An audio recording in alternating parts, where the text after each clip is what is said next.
सभापति महोदय, आयुष संशोधन विधेयक 2019 पर इस सम्मानित सभागृह के बहुत सारे सदस्यों ने जो इसमें हिस्सा लेकर चर्चा की है, इसमें श्रीमती प्रणीत कौर जी, सत्यपाल सिंह जी, श्रीमान राजा जी, श्री कल्याण बनर्जी जी, श्री जी माधव जी, श्री ए सामंता जी, अरविंद जी, श्री श्याम सिंह यादव जी, महाबली सिंह जी, श्री के प्रभाकर रेड्डी, श्री दादा साहेब पाटिल, श्री एस टी हसन, श्री राज्यवर्धन सिंह राठौड़, मोहम्मद असरुद्दीन ओवैसी जी, श्री जगबीर सिंह जी, श्रीमती माला राय, श्री हेमंत पाटिल जी, श्री भर्तृहरि मेहताब जी, इन सब सदस्यों ने अपने अपने विचार इस विधेयक पर व्यक्त की है। मान्यवर, भारत के संविधान में आर्म्स, फायर आर्म्स, एम्यूनेशन और एक्सप्लोजिव संघ सूची यानी यूनियन लिस्ट में है। कुछ सदस्यों ने ये विचार व्यक्त किया, कहीं राज्यों के अधिकार तो केंद्र नहीं ले रहा है। ये शुरू से सेंट्रल एक्ट है और इस एक्ट के तहत राज्यों को भी अपने राज्य की सीमा के अंदर लाइसेंस देने का अधिकार प्राप्त हो रहा है। तो इसके बिल से किसी भी राज्य का कोई अधिकार छीना नहीं जाने है। मान्यवर, शस्त्र और गोला बारूद का नियंत्रण करना किसी भी देश के लिए, इसकी सुरक्षा के लिए, कानून और व्यवस्था की स्थिति को ठीक रखने के लिए बहुत जरूरी होता है और मैं मानता हूं कि इसका प्रभावी नियंत्रण करना भी बहुत जरूरी होता है। तो ये प्रभावी नियंत्रण करने के लिए एक कानून में संशोधन लेकर मैं आज इस महान सदन के सामने उपस्थित हुआ। भर्तृहरि जी ने थोड़ा पीछे जाकर बात करी, ये बात सही है। सबसे पहली बार अंग्रेजों ने एक कानून सन 57 की क्रांति के बाद बनाया था। सन 57 की क्रांति में ढेर सारे देश के आजादी के मतवालों ने अंग्रेजी शासन को उखाड़ फेंकने के लिए सशस्त्र आंदोलन किया। एक लड़ाई छिड़ी, एक जंग छिड़ा, बहुत लंबा भी चला, मगर अंततोगत्वा हम पराजित हुए, अंग्रेजों की जीत हुई।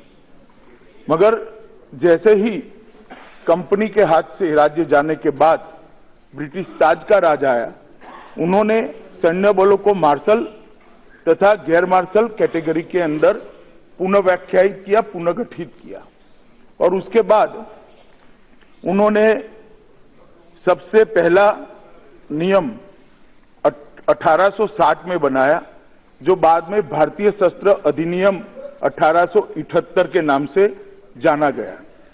ये दोनों कानून जो आए, पहले नियम और बाद में कानून, दोनों सन 57 की क्रांति का ही नतीजा थे, क्योंकि अंग्रेज चाहते थे कि इनकी अनुमति के बगैर देश की जनता के हाथ में कहीं पर भी कोई हथियार, कोई गोला बारूद न रहे, तो उनको निकालने का एक इस प्रकार का सामूहिक प्रयास फिर से न हो। और जब एक कानून आया मान्यवर, तब ये अधिनियम ब्रिटिश आधिपत्य और शासक वर्ग के हितों की और उनके शासन की रक्षा के लिए आया था। मूल कानून का उद्देश्य तो ये था। और जब महात्मा गांधी जी ने इस देश के अंदर आजादी की लड़ाई छेड़ी, तब गांधी जी ने भी इस मुद्दे को अपने अधिकार के साथ, देश के अधिकार के साथ जोड़ा था। प्रथम विश्व युद्ध की भर्ती के पैम्पलेट में जब ये सारी चीजों का उल्लेख किया गया, तब महात्मा गांधी जी ने विरोध किया था कि इतिहास इस अधिनियम को एक पूरे राष्ट्र के लोगों, हथियारों से वंचित रखने का कदम और सबसे काला कदम का अध्याय मानेगा। तो गांधी जी ने आर्म्स एक्ट के निरस्त करने की भी मांग की थी मान्यवर। और उस वक्त वो परिप्रेक्ष्य में ये मांग हुई थी कि अंग्रेजों ने इस देश की पूरी जनता को उसका निशस्त्रीकरण करने का इसलिए कि सन 57 जैसी क्रांति कभी न हो। 1926-27 में आर्म्स एक्ट के सत्याग्रह के रूप में एक आंदोलन भी छेड़ा गया नागपुर के अंदर, और 1903 में इरविन को लिखे 8 बिंदुओं के जो पत्र थे गांधी जी के, गांधी जी ने 8 बिंदुओं को इस देश की जनता, इसके समान और स्वतंत्रता के प्रतीक बनाए, और वो बिंदुओं में से एक बिंदु हथियार धारण करने का अधिकार भी था। गांधी जी ने जब इरविन को पत्र लिखा तब कहा था कि सन 57 के अंदर जब क्रांति हुई, इसके बाद में आपने पूरे समूचे देश का निशस्त्रीकरण कर दिया और आपने हमारा ये अधिकार हमसे छीना है। मगर जब आजाद हुए, हम हमारा संविधान बनाने बैठे, संविधान सभा की मीटिंग हुई, उस वक्त इस इतिहास को भी संविधान सभा में दोहराया गया और कहा कि अब तो हमारा शासन है, जनता को हथियार जनता के पास रहे, इसमें क्या आपत्ति हो सकती है, और ये हमारे आजादी के आंदोलन का मुद्दा भी रहा है। तो अब इसको हटा लेना चाहिए, एक्ट को रिपील कर देना चाहिए, नए संविधान में इसको जगह देनी चाहिए। मगर बहुत सारी चर्चा के बाद डॉक्टर आंबेडकर के सिफारिश पर इसको नए सिरे से खारिज किया गया और कहा गया क्योंकि अब हमारा शासन है, किसी को भी स्वतंत्रता संग्राम करने की जरूरत नहीं है, जनता की रक्षा का दायित्व चुनी हुई सरकार की, खुद की चुनी हुई सरकार का है, इसलिए अब इस एक्ट का तत्कालीन कोई महत्व नहीं रहता। ये मतलब आजादी की दृष्टि से देखने का महत्व नहीं रहता, क्योंकि हम आजाद है, खुद मुख्तरा है। अगर एक चुनी हुई सरकार ही जनता की सुरक्षा करती है तो फिर शस्त्र की जरूरत इसलिए नहीं है क्योंकि अब किसी को अपनी स्वतंत्रता के लिए संग्राम ही नहीं करना है। और उसके बाद ये शस्त्र, आग्नेयास्त्र, गोला बारूद और विस्फोट संविधान की 7वीं अनुसूची की एक में पहली लिस्ट में संघ की सूची में प्रविष्ट संख्या पर 5 पर शामिल किया गया और इस प्रकार से एक केंद्रीय कानून चला है। शस्त्र अधिनियम 1959 लागू हुआ। शस्त्र के निर्माण, विक्रय, आयात, निर्यात सब प्रावधान इसके अंदर फिर से लिए गए और इसके 3 दशक के बाद लगभग 1988 में इसकी समीक्षा की गई सांप्रत परिस्थितियों के आधार पर। मान्यवर, आज उसके बाद में पहली बार श्री नरेंद्र मोदी जी की सरकार इसके अंदर संशोधन लेकर आई। अब मैं संशोधन के जो बिंदु है उसको थोड़ा बताना चाहूंगा कि संशोधन से उपलब्धियां क्या होगी। सबसे पहले मैं खिलाड़ियों पर संशोधन का असर आएगा, ऐसा कुछ सदस्यों ने चिंता व्यक्त करी है, मुझे भी मिले हैं। पहले श्रीमान राज्यवर्धन भी खिलाड़ियों की चिंता करते हुए मुझे मिले थे। मैं स्पष्ट कहना चाहता हूं कि खिलाड़ियों को जो लाइसेंस दिए गए हैं, लाइसेंस की हथियारों की संख्या दी गई है, उसमें लाइसेंसों का अलग अलग प्रकार और शस्त्र दोनों में वृद्धि की गई है, कहीं पर कटौती नहीं की। इसलिए किसी भी खिलाड़ी को स्पोर्ट्स के लिए, खेल के लिए, शूटिंग की प्रैक्टिस के लिए किसी भी प्रकार की दिक्कत न हो, इसकी पूरी चिंता इस संशोधन के अंदर हमने करी है। पहले सिर्फ .12 बोल की राइफल और एयर राइफल दी जाती थी, अब अलग अलग शस्त्र देने का भी प्रावधान किया है और अल्टीमेटली जो प्रस्तावित खिलाड़ी है उनके लिए 2+7 9 का प्रोविजन हमने किया है। जूनियर खिलाड़ी, प्रैक्टिस में जाने वाले सबके लिए अलग अलग प्रावधान करा है। तो सबसे पहले इसकी किसी को चिंता करने की जरूरत नहीं। सैन्य बल के रिटायर्ड अधिकारी और सर्विस में जो अधिकारी है उनको भी चिंता करने की जरूरत नहीं है, क्योंकि उनके प्रोविजन के अंदर भी किसी भी प्रकार का बदलाव नहीं किया गया है, उनके प्रोविजन को भी एज इट इज रखा गया है। तो पूर्व सैनिकों को भी इसकी चिंता करनी, क्योंकि वो एक जिम्मेदार नागरिक है मान्यवर, इसलिए उनको भी कोई चिंता करने की जरूरत नहीं है। मान्यवर, अधिनियम की धारा 5, 6 और 11 के उल्लंघन में अग्नेय अस्त्र और गोला बारूदों के अवैध निर्माण, विक्रय और संपरिवर्तन, आयात निर्यात, इस सब के लिए, गैर कानूनी आयात निर्यात के लिए पहले जो सजा का प्रावधान था उसमें हम बढ़ोतरी कर रहे हैं। मैं नहीं मानता इस सदन में किसी को इसमें आपत्ति हो सकती है। जो गैर कानूनी हथियार बनाते हैं, बेचते हैं, इसकी तस्करी करते हैं और उसको देश में से बाहर निर्यात करते हैं, तो इनको आजीवन कारावास तक सजा मिले, 7 वर्ष से आजीवन कारावास तक जो जज साहब न्याय करेंगे उनकी मुंसफी पर छोड़कर 7 से आजीवन कारावास तक की सजा की है। तो मैं मानता हूं कि इसमें किसी को आपत्ति होने का सवाल नहीं है। प्रतिबंधित शस्त्र और प्रतिबंधित गोला बारूद को अपने कब्जे में रखने के लिए भी 5 साल से 10 वर्ष के कारावास का जगह 7 से 14 वर्ष के कारावास का हमने प्रावधान किया है और 25(1) को संशोधित किया है। उन मामलों में कि ऐसे शस्त्र जो पुलिस बल से छीन लिए होंगे, कहीं पर नक्सलवादी एरिया है, सरहदी एरिया है, वहां पुलिस के शस्त्र चुराए ले जाते हैं, छीन लिए जाते हैं, ये सब में भी आजीवन कारावास की हमने प्रावधान किया है और 25 क ख ग में उसका संशोधन किया है। ये इसलिए बेहद जरूरी है मान्यवर कि कई नक्सल प्रभावित वामपंथी उग्रवादी प्रभावित क्षेत्रों के अंदर ये नजर में आया है कि पुलिस स्टेशन पर रेड कर देते हैं, सारा असला सारे हथियार उठाकर ले जाते हैं और उसी का उपयोग राज्य के और सरकार के सामने पुलिस के सामने होता है।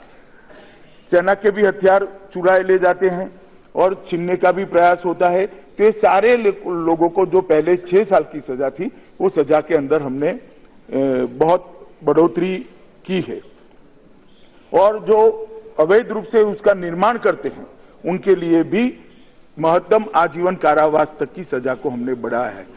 अभी तो परिस्थिति ऐसी थी कि कोई एक देसी पिस्तौल कट्टा रखता है और चलाता है तो उसको भी 6 साल की सजा और जो बनाता है उसको भी 6 साल की सजा।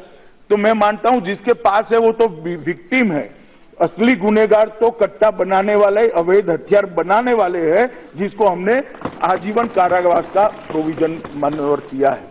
अधिनियम के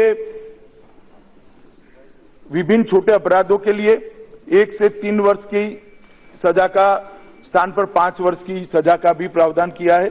संगठित अपराध और सिंडिकेट को हथियार सप्लाई करने के लिए जो आतंकवादी ग्रुप है, नक्सलवादी प्रवृत्ति करने वाले लोग हैं और संगठित अपराधी है, उनको जो हथियार सप्लाई करते हैं उनको भी आजीवन कारावास का हमने इसके अंदर प्रावधान दिया है, जिनसे इनका बेल न हो पाए और कठोर सजा का प्रावधान जरूरी है।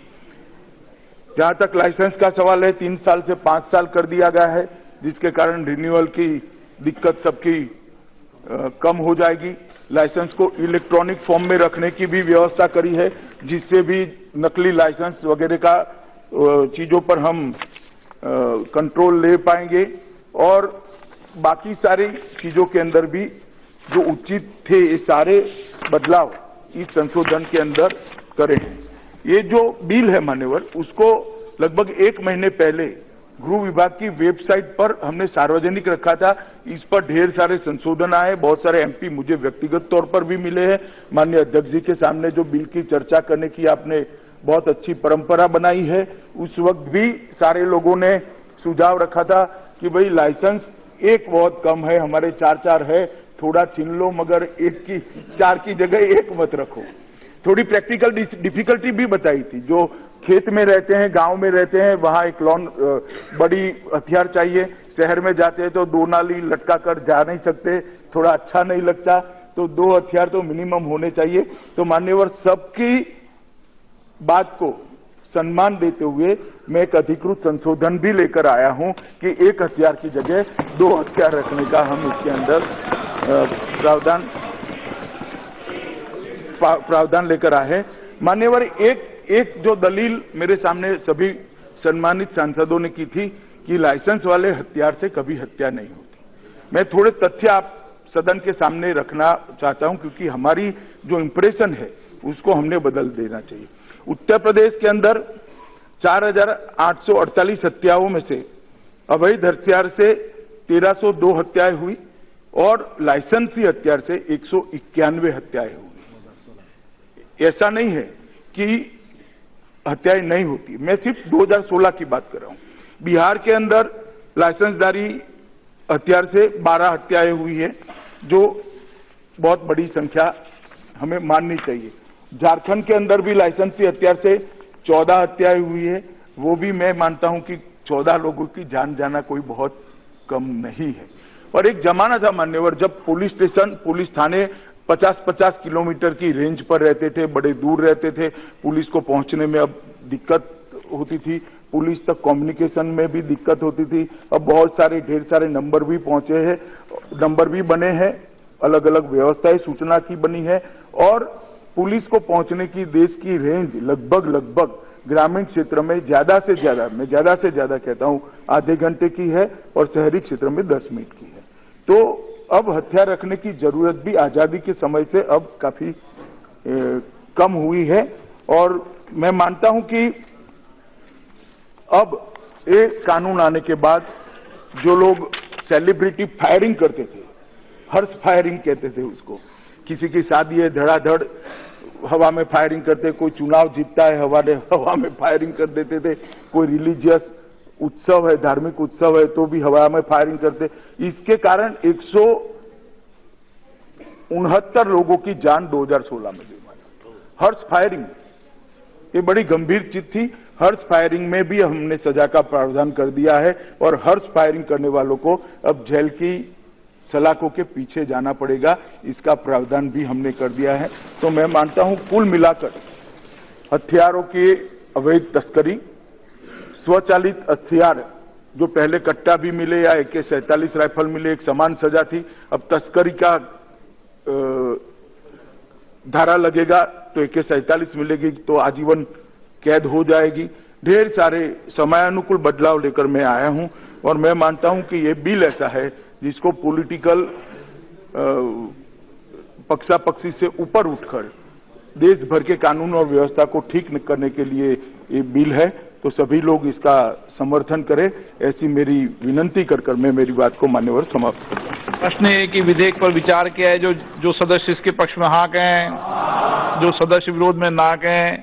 मेरे विचार में निर्णय हाँ वालों के पक्ष में हुआ, हाँ वालों के पक्ष में विधेयक पर विचार करने हेतु प्रस्ताव को स्वीकृत किया गया। अब सभा विधेयक पर खंडवार विचार करेगी। सौगत राय जी, संशोधन संख्या 17। श्री के सुरेश जी, संशोधन संख्या 29। प्रश्न है कि के सुरेश जी द्वारा प्रस्तुत संशोधन संख्या 29 को स्वीकृत किया जाए। जो सदस्य इसके पक्ष में हाँ कहें, जो सदस्य विरोध में ना कहें। मेरे विचार में निर्णय ना वालों के पक्ष में हुआ, ना वालों के पक्ष में संशोधन स्वीकृत हुए। प्रश्न है कि खंड 2 विधेयक का अंग बने। जो सदस्य इसके पक्ष में हाँ कहें, जो सदस्य विरोध में ना कहें। मेरे विचार में निर्णय हाँ वालों के पक्ष में हुआ, हाँ वालों के पक्ष में खंड 2 विधेयक का अंग बना। माननीय मंत्री जी, संशोधन संख्या 54 से 58। महोदय, मैं संशोधन प्रस्तुत करता हूं। प्रश्न है कि मंत्री जी द्वारा प्रस्तुत संशोधन संख्या 54 से 58 को स्वीकृत किया जाए। जो सदस्य इसके पक्ष में हाँ कहें, जो सदस्य विरोध में ना कहें। मेरे विचार में निर्णय हाँ वालों के पक्ष में हुआ, हाँ वालों के पक्ष में संशोधन स्वीकृत हुए। श्री अधीर रंजन चौधरी जी, संशोधन संख्या 3। सर, मैं मंत्री जी से एक छोटा सा बात रखना चाहते हैं। नहीं, कोई सवाल नहीं। प्रश्न है कि मंत्री जी, बात यह है कि आपने सारे पनिशमेंट की इंतजाम किए हैं, सब ठीक है, लेकिन मान लीजिए कोई लोकल पुलिस इसको मिसयूज करते हुए, अब्यूज करते हुए, मान लीजिए आपको हाथ में थमा देते हैं एक कार, श्री प्रश्न है वो क्या करेगा? प्रश्न है कि अधीर रंजन चौधरी द्वारा प्रस्तुत संख्या 3 को स्वीकृत किया जाए। जो सदस्य इसके पक्ष में हाँ कहें, जो सदस्य विरोध में ना कहें। मेरे विचार में निर्णय ना वालों के पक्ष में हुआ, ना वालों के पक्ष में संशोधन स्वीकृत हुआ। सौगत राय जी, संशोधन संख्या 18।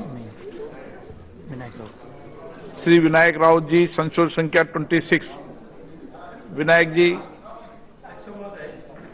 वैसे तो मंत्री महोदय जी ने ओके 3 के जगह पे 2 का बंदा प्रोविजन किए, तो आई एम नॉट मूविंग।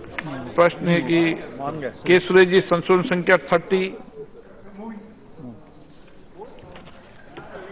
प्रश्न है कि श्री के सुरेश द्वारा प्रस्तुत संशोधन का 30 को स्वीकृत किया जाए। जो सदस्य इसके पक्ष में हाँ कहें, जो सदस्य विरोध में ना कहें। मेरे विचार में निर्णय ना वालों के पक्ष में हुआ, ना वालों के पक्ष में संशोधन स्वीकृत। बी मेहताब जी, संशोधन संख्या 44 से 45। Sir, the minister has given an exhaustive answer. My only concern here was the rifle club and rifle, these associations licensed, जो recognized by central government, using .22 bore rifle or air rifle for target practice. अगर ये अनुष्ठान को आप recognise करते हैं, उनके लिए भी ये व्यवस्था होनी चाहिए। प्रश्न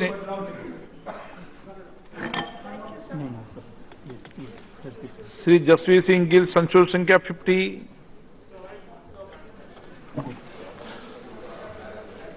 प्रश्न है कि जसवीर सिंह गिल द्वारा प्रस्तुत संशोधन संख्या 50 को स्वीकृत किया, जो सदस्य इसके पक्ष में हाँ कहें, जो सदस्य विरोध में ना कहें। मेरे विचार में निर्णय ना वालों के पक्ष में हुआ, ना वालों के पक्ष में संशोधन स्वीकृत हुआ। प्रश्न है कि खंड 3 यथा संशोधित विधेयकांग बने, जो सदस्य इसके पक्ष में हाँ कहें, जो सदस्य विरोध में ना कहें। मेरे विचार में निर्णय हाँ वालों के पक्ष में हुआ, हाँ वालों के पक्ष में खंड 3 यथा संशोधित विधेयकांग बने। श्री N.K. प्रेमचंद्र जी, संशोधन संख्या 7। Sir, 1 second. I didn't speak in the bill. It's very positive, and I think that it is a very valid amendment. Kindly, the Honorable Minister may kindly see. Manufacture, obtain, procure. All these words are there. My only amendment is procurement and possession is different. So my amendment is manufacture, obtain, procure, and possess. Even possessing a weapon other than or more than that is stipulated in that will also be punishable, because procurement and possession is different. Kindly accept the amendment. N.K. Premchandra द्वारा प्रस्तुत संशोधन को स्वीकृत किया जाए, जो सदस्य इसके पक्ष में हाँ कहें, जो सदस्य के विरोध में ना कहें। मेरे विचार में निर्णय ना वालों के पक्ष में हुआ, ना वालों के पक्ष में संशोधन स्वीकृत हुआ। के सुरेश, संशोधन संख्या 31।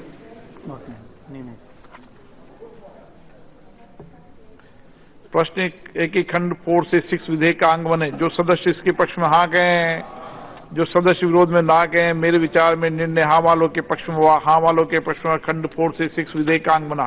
के सिरोज जी, संशोधन संख्या 32। मूविंग। प्रश्न है कि के सुरेश द्वारा प्रस्तुत संशोधन 32 को स्वीकृत किया जाए, जो सदस्य इसके पक्ष में हाँ कहें, जो सदस्य विरोध में ना कहें। मेरे विचार में निर्णय ना वालों के पक्ष में हुआ, ना वालों के पक्ष में संशोधन स्वीकृत हुआ।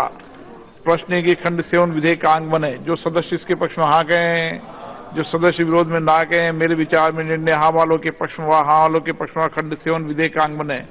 जसवीर सिंह गिल, संशोधन संख्या 4। Sir, I move the amendment.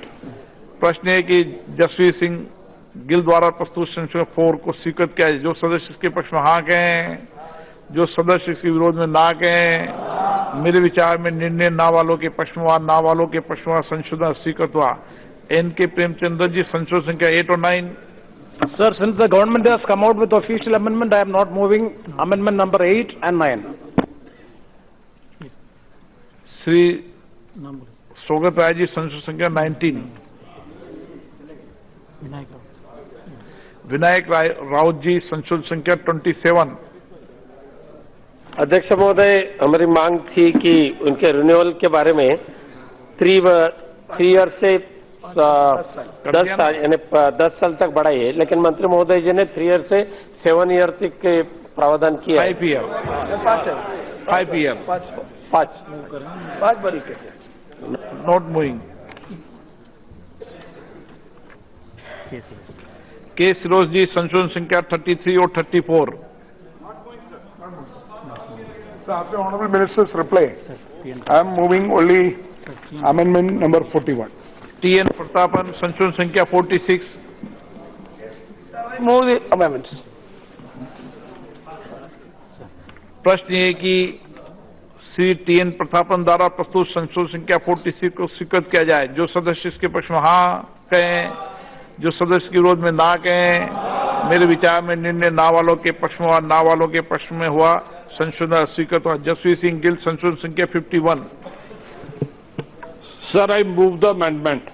प्रश्न है कि जसवीर सिंह गिल द्वारा प्रस्तुत संशोधन संख्या 51 को स्वीकृत किया जाए, जो सदस्य इसके पक्ष में हाँ कहें, जो सदस्य के विरोध में ना कहें। मेरे विचार में निर्णय ना वालों के पक्ष में हुआ, ना वालों के पक्ष में संशोधन स्वीकृत हुआ।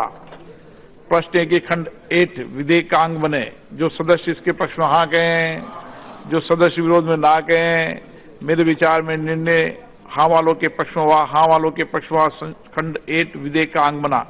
अधीर रंजन चौधरी, संशोधन संख्या 5। एक छोटा सा inherit grant, preserve heritage, rare art. कि अधीर रंजन चौधरी द्वारा प्रस्तुत संशोधन संख्या 5 और 6 को स्वीकृत किया जाए, सदस्य के पक्ष में हाँ कहें, जो सदस्य के विरोध में ना गए, मेरे विचार में निर्णय ना वालों के पक्ष में हुआ, ना वालों के पक्ष में हुआ, संशोधन स्वीकृत हुआ। एन के प्रेमचंद्र जी, संशोधन संख्या 10। Sir, I am 16. moving amendment number 10 and 16. The rest of the amendments I am not moving. To and process, at least in future also, at least take it into consideration. प्रश्न है कि Shri N के प्रेमचंद्र द्वारा प्रस्तुत संशोधन 10 और 10 और 16 को स्वीकृत किया जाए। जो सदस्य इसके पक्ष में हाँ कहें, जो सदस्य इसके विरोध में ना कहें, मेरे विचार में निर्णय ना वालों के पक्ष में हुआ, ना वालों के पक्ष में हुआ, संशोधन स्वीकृत हुआ। स्वागत राय जी, संशोधन संख्या 20 से 25। अरविंद सावंत जी, संशोधन संख्या 28। Honorable Minister has given a satisfactory answer, hence I am not moving. Shri के सुरेश जी, संशोधन संख्या 35 से 42। I am not moving. T N Prathapan, संशोधन संख्या 47 से 49। I move this amendment, sir. प्रश्न है कि श्री टी एन प्रतापन द्वारा प्रस्तुत संशोधन संख्या 47 से 49 को स्वीकृत किया जाए। जो सदस्य इसके पक्ष में हाँ कहें, जो सदस्य इसके विरोध में ना कहें, मेरे विचार में निर्णय ना वालों के पक्ष में हुआ, ना वालों के पक्ष में संशोधन स्वीकृत हुआ। श्री बेनी बहनान, संशोधन संख्या 52 से और 52 और 53। प्रश्न है कि बेनी बहन द्वारा प्रस्तुत संशोधन संख्या 52 और 53 को स्वीकृत किया जाए। जो सदस्य इसके पक्ष में हाँ कहें, जो सदस्य विरोध में ना कहें, मेरे विचार में निर्णय ना वालों के पक्ष में हुआ, ना वालों के पक्ष में संशोधन स्वीकृत हुआ। प्रश्न है कि खंड 9 और 10 विधेयक का अंग बने। जो सदस्य इसके पक्ष में हाँ कहें, जो सदस्य के विरोध में ना कहें, मेरे विचार में निर्णय हाँ वालों के पक्ष में हुआ, हाँ वालों के पक्ष में खंड 9 और 10 विधेयक का अंग बना। के सुरेश जी, संशोधन संख्या 43। आपका नहीं है बेनी बहन जी, पढ़ो। इनका है के सुरेश जी का। Amendment number 43। 40 not moving. प्रश्न है कि खंड 11 विधेयक का अंग बने। जो सदस्य इसके पक्ष में हाँ गए, जो सदस्य इसके विरोध में ना गए, मेरे विचार में निर्णय हाँ वालों के पक्ष में हुआ, हाँ वालों के पक्ष में खंड 11 विधेयक का अंग बना। खंड 1 अधिनियम सूत्र और यथा संशोधित विधेयक का पूरा नाम। प्रश्न है कि खंड 1 अधिनियम सूत्र और विधेयक का पूरा नाम विधेयक का अंग बने। जो सदस्य इसके पक्ष में हाँ कहें, जो सदस्य विरोध में ना कहें, मेरे विचार में निर्णय हाँ वालों के पक्ष में हुआ, हाँ वालों के पक्ष में हुआ, खंड 1 अधिनियम सूत्र और विधेयक का पूरा नाम विधेयक का अंग बने। माननीय मंत्री जी अब ये प्रस्ताव करें कि यथा संशोधित विधेयक को पारित किया जाए। अध्यक्ष जी, मैं प्रस्ताव करता हूं कि विधेयक यथा संशोधित पारित किया जाए। प्रश्न ये यथा संशोधित विधेयक को पारित किया जाए। जो सदस्य इसके पक्ष में हाँ कहें, जो सदस्य विरोध में ना कहें, मेरे विचार में निर्णय हाँ वालों के पक्ष में हुआ, हाँ वालों के पक्ष में प्रस्ताव स्वीकृत हो, यथा संशोधित विधेयक पारित हुआ। आइटम नंबर 20, नागरिकता संशोधन विधेयक 2019। माननीय मंत्री जी। महोदय, मैं प्रस्ताव करता हूं कि नागरिकता अधिनियम 1955 का और संशोधन करने वाले विधेयक पर विचार किया जाए।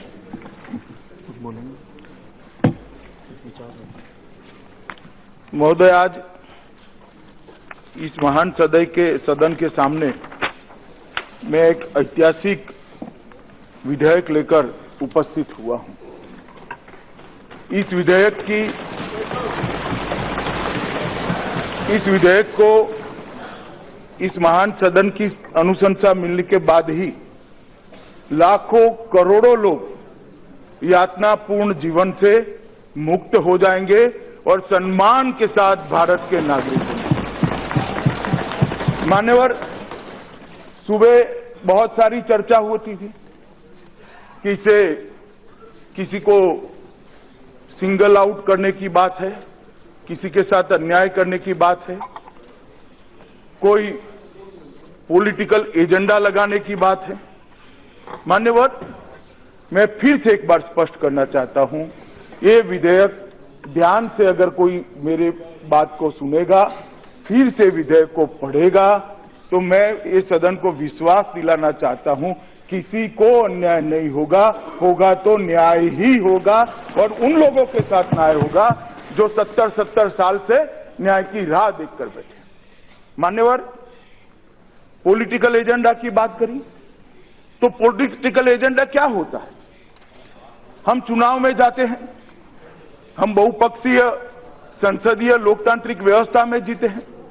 हर पार्टी अपना अपना घोषणा पत्र घोषित करती है और घोषणा पत्र को जनता के सामने रखती है, उसका प्रचार करती है। घोषणा के बिंदुओं को सारे देश की जनता के सामने सारे प्रत्याशी, सारे पार्टी के लोग रखते हैं। इसके आधार पर एक जनमत की निर्मित करते हैं और निर्मित हुआ और जनमत अपनी सरकार का चयन करता है। पॉलिटिकल एजेंडा क्या है? ये संवैधानिक प्रक्रिया है। हर राजनीतिक दल किसके आधार पर चुनाव लड़ना चाहिए? सिर्फ अपने नेता के चेहरे के आधार पर चुनाव लड़ना चाहिए? परिवार के आधार पर चुनाव लड़ना चाहिए? किसके आधार पर चुनाव लड़ना चाहिए? मैं मानता हूं पार्टी की विचारधारा और पार्टी के घोषणा पत्र के आधार पर चुनाव लड़ना चाहिए, जो इस देश की जनता की अपेक्षाओं में से निर्मित होता है। चुनाव घोषणा पत्र क्या होते हैं? जो देश की जनता राजनीतिक दलों से अपेक्षा रखती। राजनीतिक पार्टियां जब जनता के बीच में जाती है, उनके संगठन के लोग जाते हैं, चुने हुए जनप्रतिनिधि जाते हैं, जो बात सुनते हैं, इनकी संवेदना को सुनते हैं, वो अंततः गत्वा तो घोषणा पत्र के अंदर समाहित होती। वो चुनावी एजेंडा नहीं होता है, वो पॉलिटिकल एजेंडा नहीं होता है, वो देश की जनता की जन भावनाओं का प्रतिबिंब होता है, जिसको देश की जनता के स्वीकृत किया है। यहां यही हुआ है। मान्यवर, 2014 और 2019 दोनों चुनाव के हमारे मैनिफेस्टो के अंदर, और मुझे कहते हुए गर्व है कि 2019 में जब मैनिफेस्टो की घोषणा करी, मैं भारतीय जनता पार्टी का अध्यक्ष था, उसको रखने का गौरव मुझे प्राप्त हुआ। मान्यवर, हमने कहा था, हमने घोषणा पत्र में क्या कहा था? हम हमारी पड़ोसी देशों के प्रताड़ित धार्मिक अल्पसंख्यकों को, तो माइनॉरिटी तो मेरे मित्र जो विरोध कर रहे थे, इसका एजेंडा है। क्यों एजेंडा है? क्योंकि आप मानते हैं कि माइनॉरिटी को विशेष व्यवस्था मिलनी चाहिए। मैं कई बार आपके मुंह से सुना है कि माइनॉरिटी को विशेष व्यवस्था मिलनी चाहिए। तो बांग्लादेश की माइनॉरिटी को विशेष व्यवस्था नहीं मिलनी चाहिए? पाकिस्तान की माइनॉरिटी को विशेष व्यवस्था नहीं मिलनी चाहिए? अफगानिस्तान की माइनॉरिटी को विशेष व्यवस्था नहीं मिलनी चाहिए? कौन भेदभाव कर रहा है मान्यवर? मैं तो नहीं कर रहा। भेदभाव कौन कर रहा है? एक जगह पे तो खड़े होते, माइनॉरिटी को सिंगल आउट कर। अरे हम क्या कर रहे हैं? माइनॉरिटी को ही अधिकार दे रहे हैं, मगर वो माइनॉरिटी बांग्लादेश, पाकिस्तान और अफगानिस्तान की। मान्यवर, हमने कहा था पड़ोसी देशों के प्रताड़ित धार्मिक अल्पसंख्यकों के संरक्षण के लिए सिटीजनशिप अमेंडमेंट बिल, जिसको सीएबी के पॉपुलर नाम से जाना जाता है, हम इसको लागू करने के लिए प्रतिबद्ध है। और हम साथ में भी कहा था कि हम पूर्वोत्तर राज्यों के उन वर्गों के लिए मुद्दों को स्पष्ट करने के लिए भी प्रयास करेंगे जिन्होंने कानून के बारे में आशंका व्यक्त की है, और पूर्वोत्तर के लोगों की भाषाई, सांस्कृतिक और सामाजिक पहचान की रक्षा के लिए भी हमारी प्रतिबद्धता है। मान्यवर, आज जो मैं बिल लेकर आया हूं, वो बिल हमारी वो घोषणा पत्र के अनुरूप है जिसको इस देश की 130 करोड़ की जनता ने मोदी जी के मैंडेट के साथ अप्रूव किया। और सालों की मांग है। इसमें पार्टी की आइडियोलॉजी से ऊपर उठकर सोचना चाहिए। सदन में लाखों करोड़ों लोग वहां से धकेल दिए गए। कोई आदमी अपना देश वैसे ही नहीं छोड़ता है। देश छोड़िए जनाब, गांव नहीं छोड़ता है।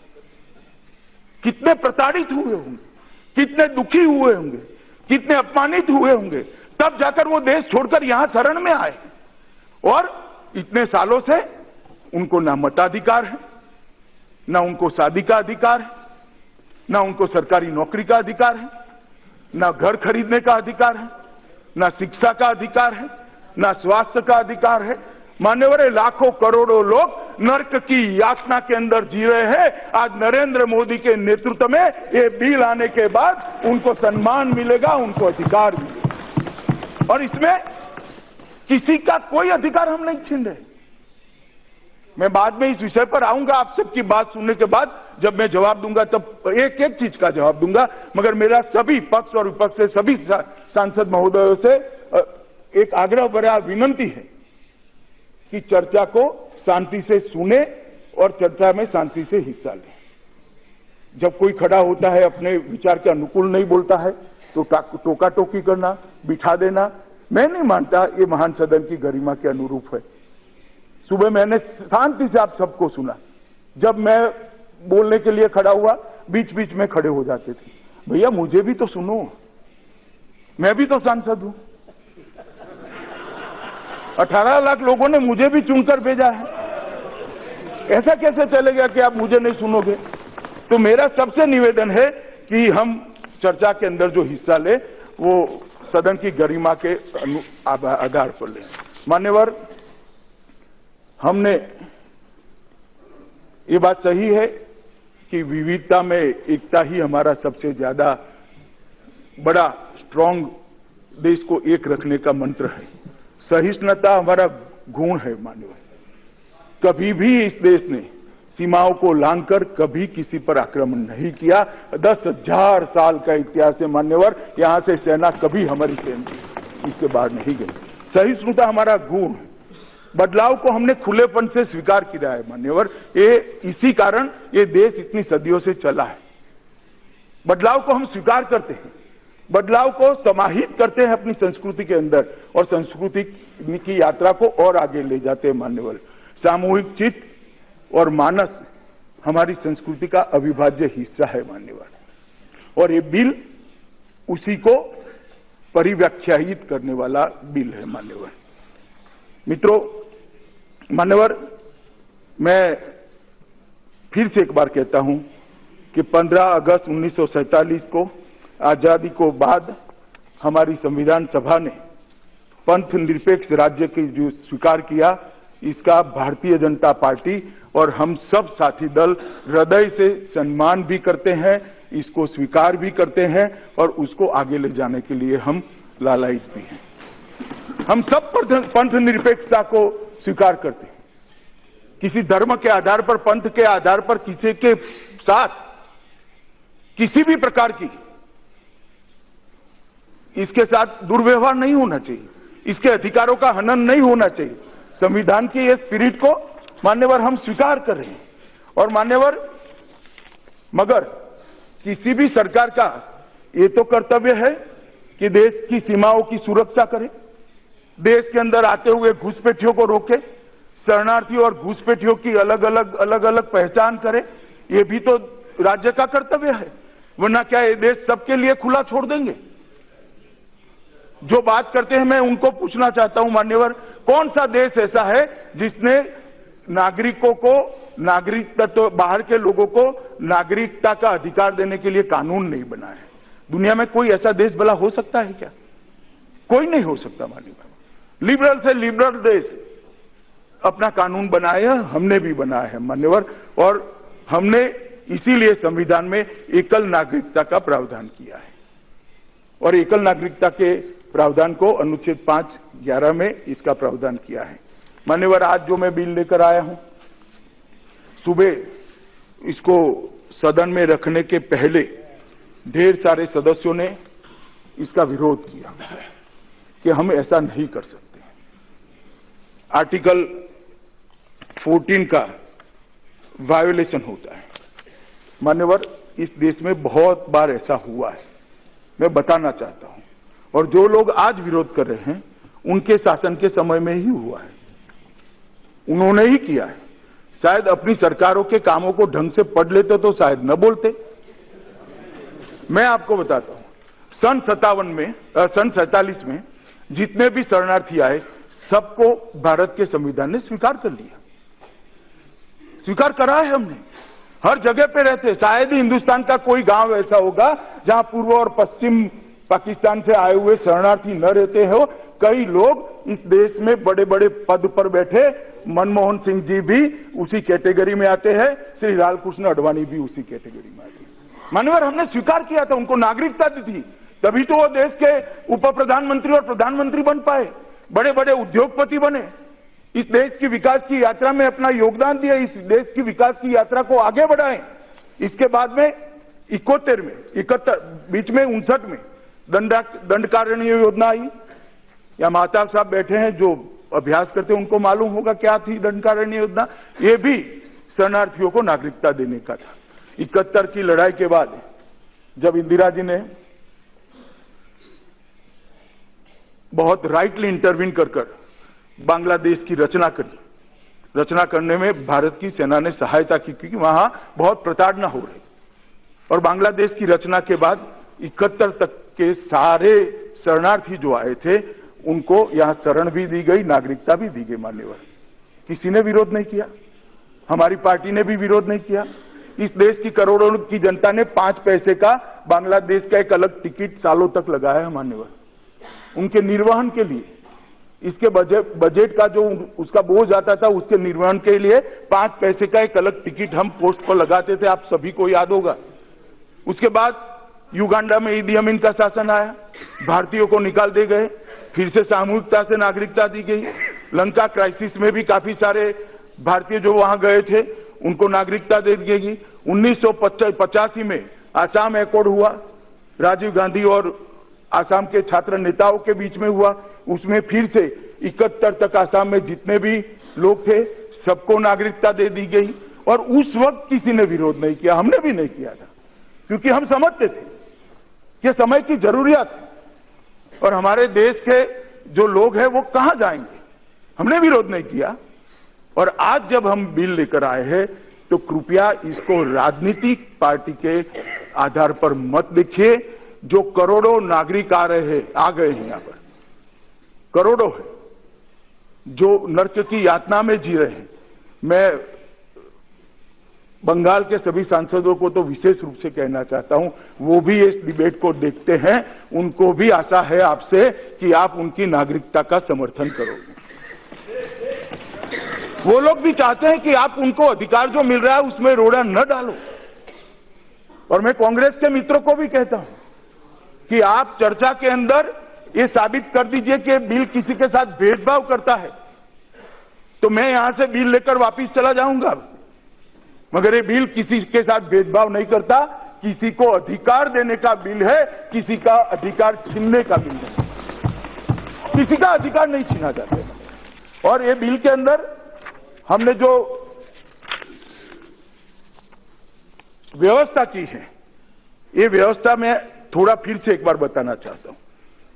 ये विधेयक हमारे 3 पड़ोसी देश जिनसे हमारी जमीनी सीमा छूती है, पाकिस्तान, बांग्लादेश और अफगानिस्तान से आए हुए हिंदू, सिख, जैन, पारसी, बौद्ध और ईसाई समुदाय के ऐसे प्रवासियों के लिए भारतीय नागरिकता का रास्ता खोलता है जो धर्म के आधार पर अपने देश में प्रताड़ित हुए हैं। वो धर्म के आधार पर मान्यवर प्रताड़ित हुए, उनके पास भाग कर आए हैं।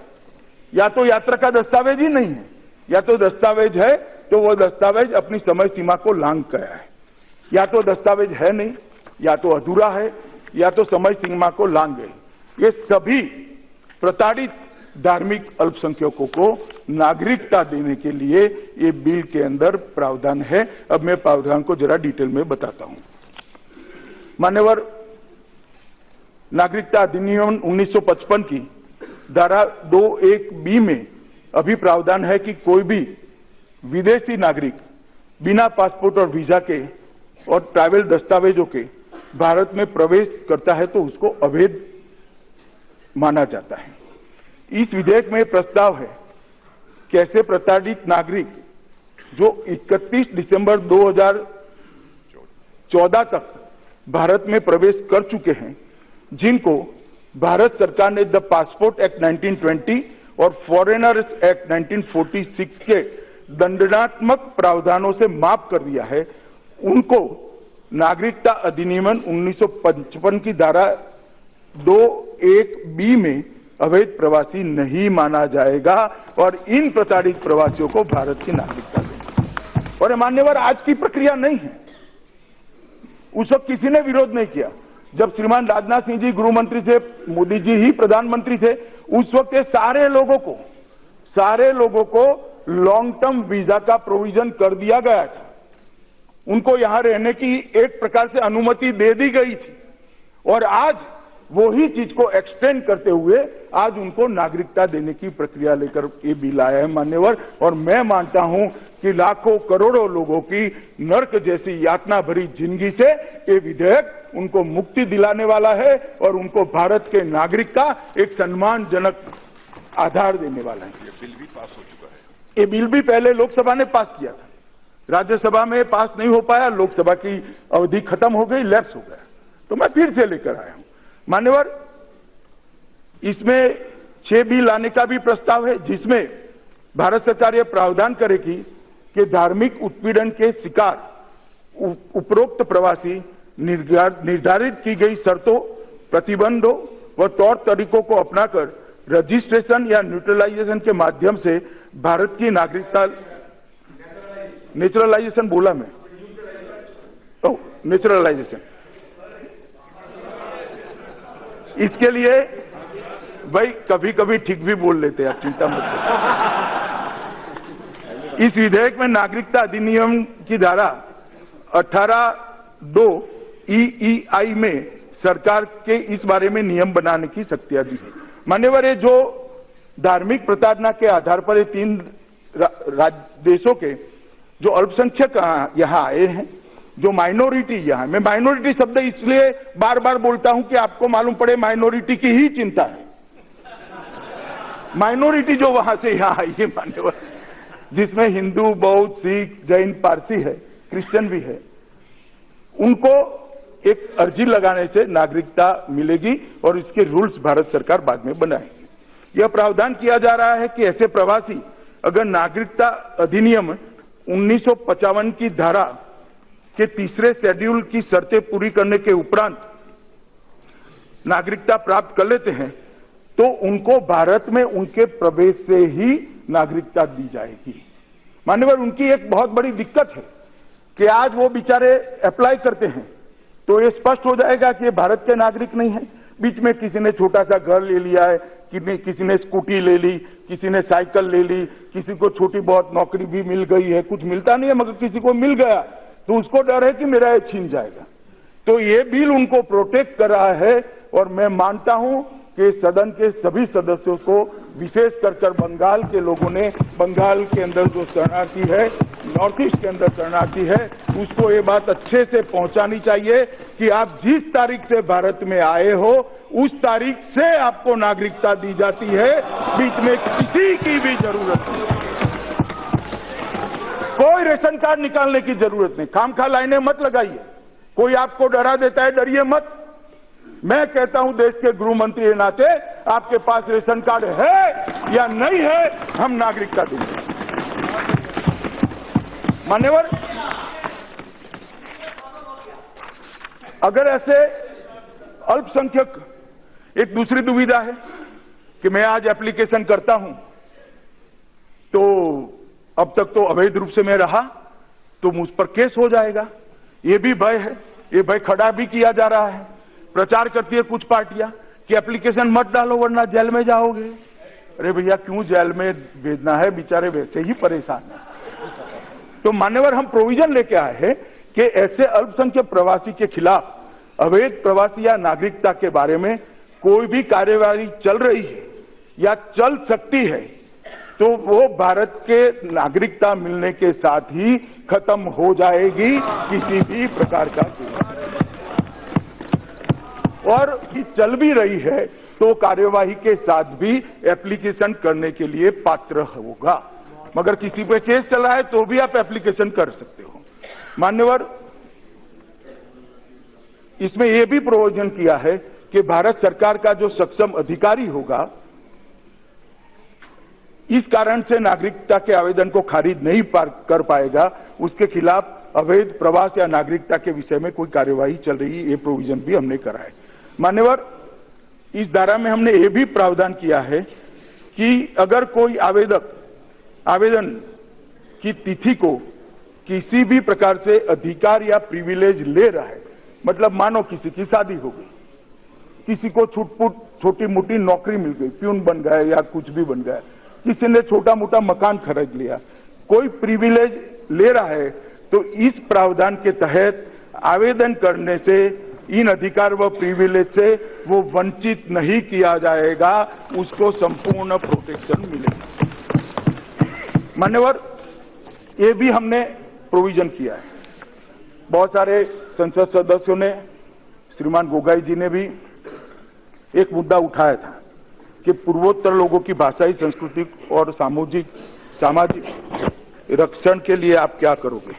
मान्यवर, इस बिल के अंदर हम इसको बहुत अच्छे तरीके से प्रोटेक्ट कर रहे हैं। मैं इस सदन के सामने पढ़ना इसलिए चाहता हूं कि पूर्वोत्तर के अंदर या तो समझकर या तो समझे बगैर ढेर सारे लोगों के मन में एक भय खड़ा करने का प्रयास हो रहा है और किसी को भय आक्रांतित होने की जरूरत नहीं है।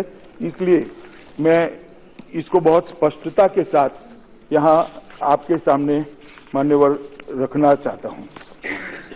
मान्यवर, सबसे पहले Arunachal Pradesh Bengal east frontier regulation act के अनुसार कवर होता है और जो Bengal east frontier regulation act के अनुसार कवर होते हैं, इसको ये कानून का कोई डर रखने की जरूरत नहीं है। वहां ये कानून, ये नागरिकता अप्लाई नहीं होगी। नागालैंड पूरा थोड़ा हिस्सा छोड़कर इनर लाइन परमिट सिस्टम से प्रोटेक्टेड है, उनकी वो प्रोटेक्शन चालू रहेगा।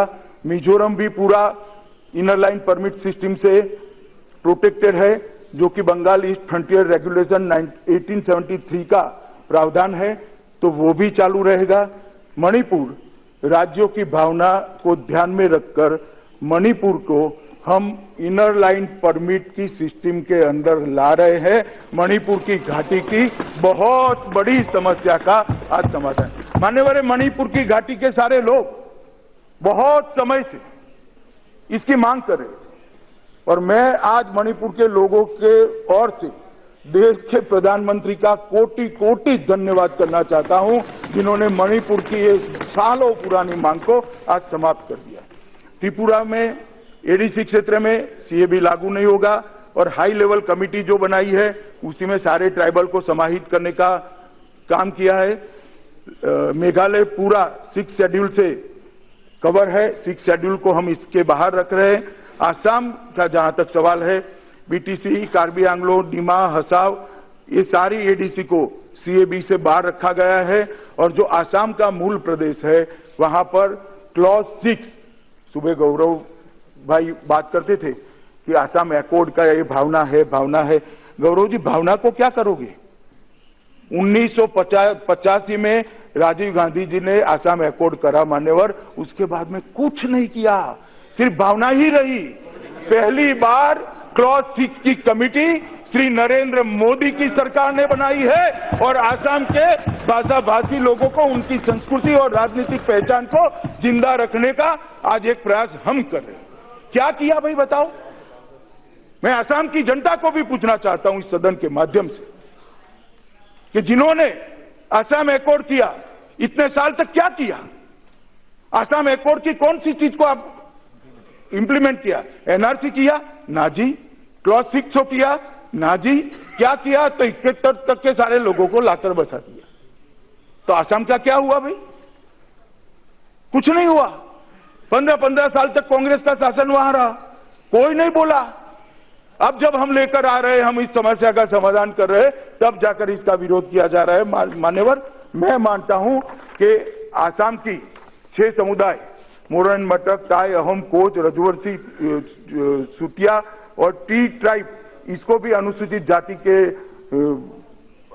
सदस्यता समाहित करने के लिए श्रीमान राजनाथ जी थे, तब से प्रयास हुआ है और इसमें भी हम आगे बढ़ रहे हैं।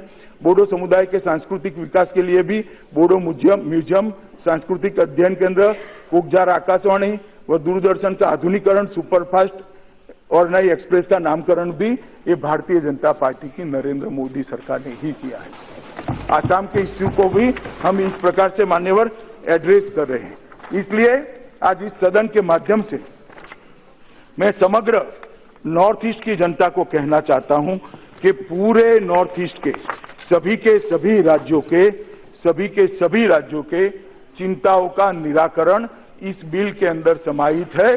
कोई उकसावे में मत आना, कोई आंदोलन मत करना, बहुत हो चुका।